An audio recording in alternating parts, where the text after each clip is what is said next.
Welcome to the Doherty Water for Food podcast.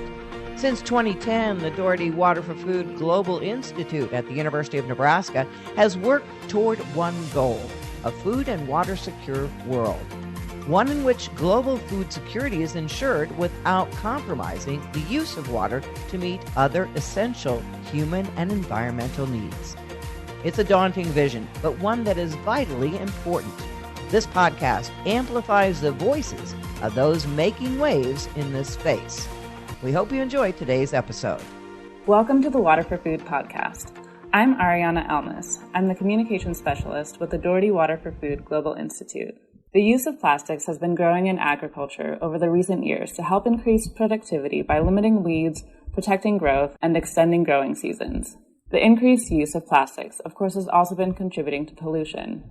I'm excited today to talk to Dr. Karina Schoengold, a DWFI faculty fellow and associate professor at UNL, who is leading a $6 million four-year project to reduce the use of plastics in agricultural production. This is a very ambitious project that I know she is very excited about, and I'm looking forward to learning more about how the team plans to go about creating this technology, which they are calling bioplastics with regenerative agricultural properties, or BioWrap for short.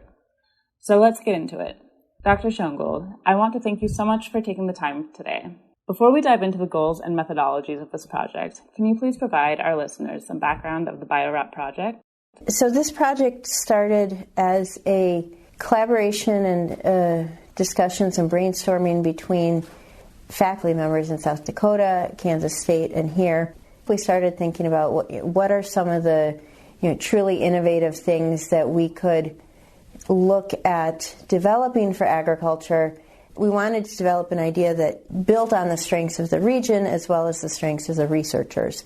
And one thing that we realized is there are challenges with the growing use of plastics in agriculture and associated pollution.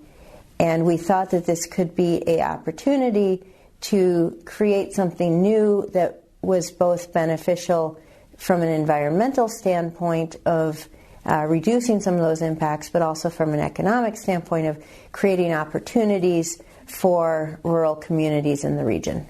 What is bioplastic technology? How long has it been around, and what are some of its current challenges? The bioplastic technology that we're developing in this project is material that can be used on crop fields, and the material that will biodegrade into the soil and will be beneficial for soil properties and crop growth. There's been limited use of bioplastics in the agricultural production side. However, it's still been mostly experimental work being done in this area for 10 or 15 years, but this is distinct from another type of bioplastics that many may have heard of that's more packaging, so more consumer-oriented products. And so those are things such as if you go to the grocery store, maybe your lettuce is in a bioplastic container which has been derived from biomaterials and can be composted and is biodegradable. And so that is a different type of bioplastic that's also important, but that's distinct from what we're working on in this project. What are the challenges that this project seeks to address? One challenge is to create something that is water soluble, that can be sprayed onto crop fields. To do this, there's several different sources of material that we're looking at, and so those include some source material that our collaborators at South Dakota have used, and they have a lot of experience in the engineering side of concrete and how you create concrete that has the right characteristics for different conditions. And so some of those same concepts will be applied to this work. Other collaborators have used other protein sources like hemp protein, other corn-derived products. So those will allow the products to be water soluble in a way that can be applied to crops more easily. What is the overarching goal of this project? Our goal is to develop something that's sprayable, so this is in contrast to a lot of the plastics that are currently used in agriculture, films that are sheets. We hypothesized that it would be more effective and easier to adapt to different conditions if we have something that's sprayable, something that can use existing technology. and doesn't have to get rolled out onto different fields. How do you plan to measure the effectiveness and associated environmental impacts of the technology? So once this technology is created, we want to see how does this perform in the lab and in the field.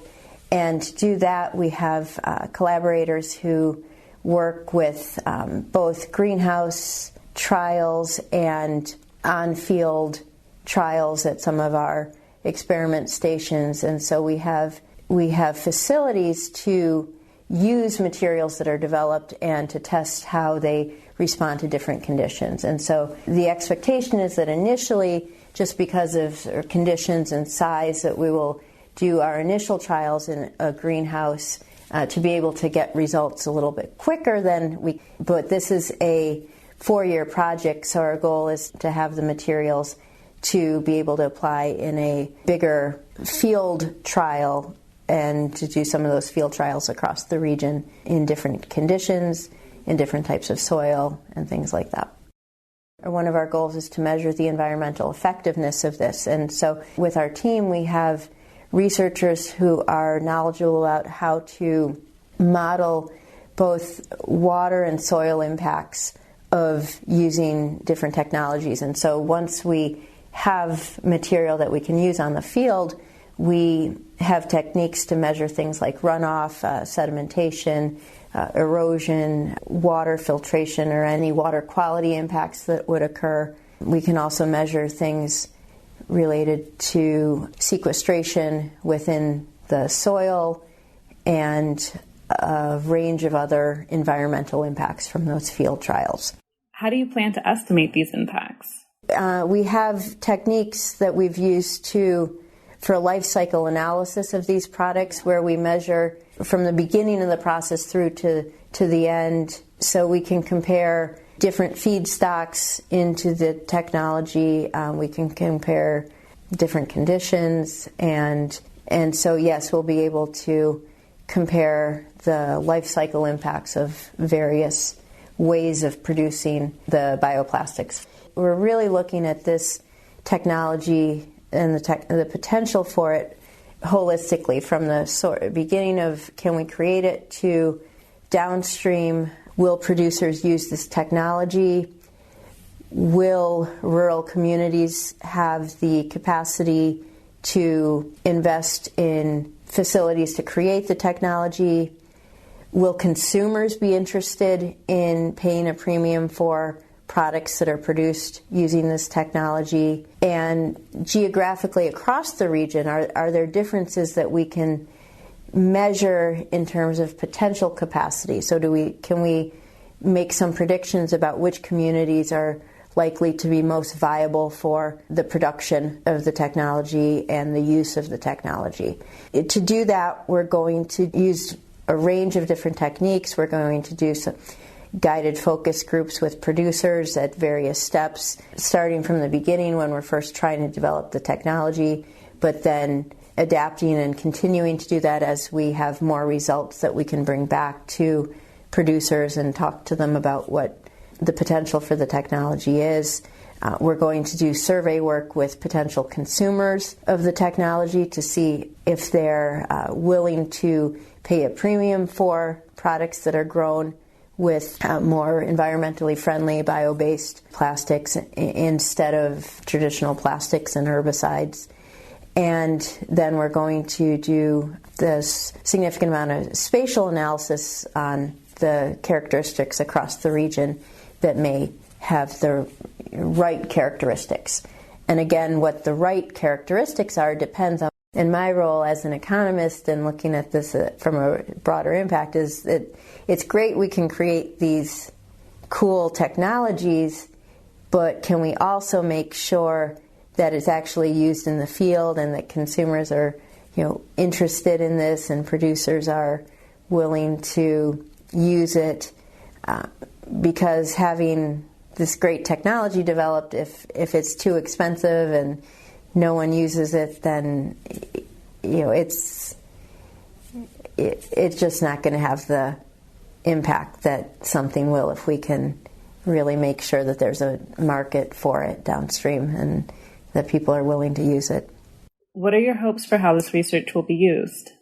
We have very large ambitions about this, that we would be able to help move agricultural production away from the use of plastics and towards a technology that reduces contamination to soil, reduces contamination to water, and also provides an economic opportunity for local production.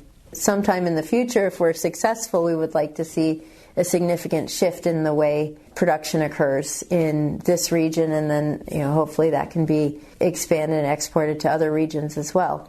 Certainly at a minimum, I would hope the development of these technologies could help facilitate some niche markets, and so similar to, for example, organic production, as people become aware of it and know more about the products and the processes involved. If 20 years from now there's a whole label and market for bioplastic produced, biopolymer produced products that we actually see in commercial markets, I think we're all hoping to see that as an outcome.